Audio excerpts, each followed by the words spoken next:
অনেক দিন আগের কথা। রামু নামের একজন কৃষক ছিল। সে তার জমির কাজ শেষ করে বাড়ি ফিরছিল। সে রাস্তায় একটা ব্যাগ দেখতে পায়। সেখানে সে কিছুক্ষণ থাকে। তখন সে ব্যাগ নিয়ে তার বাড়িতে চলে যায়। বাড়িতে গিয়ে তার বউকে দেখায়। গিন্নি, দেখো, আমি রাস্তায় এটা ব্যাগ পেয়েছি। এ তো অনেক টাকা, এ দিয়ে আমাদের সংসার চলে যাবে। রামু তখন বলে, না, এসব আমার না, যা টাকা তার কাছে দিয়ে আসব। তখন রামু সেই টাকার ব্যাগ নিয়ে সেই রাস্তায় গিয়ে বসে থাকে। অনেকক্ষণ বসে থাকার পর সে কোকে দেখে পায় না।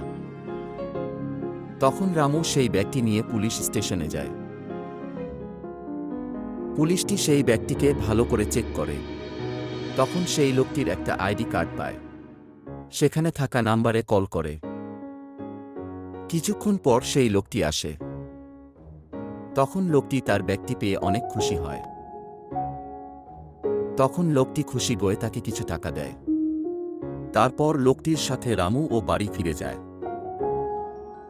তখন রামু সেই টাকা দিয়ে একটা দোকান দেয়। এভাবে তার সংসার সুখের হয়। অন্যের উপকার করলে নিজের ও লাভ হয়।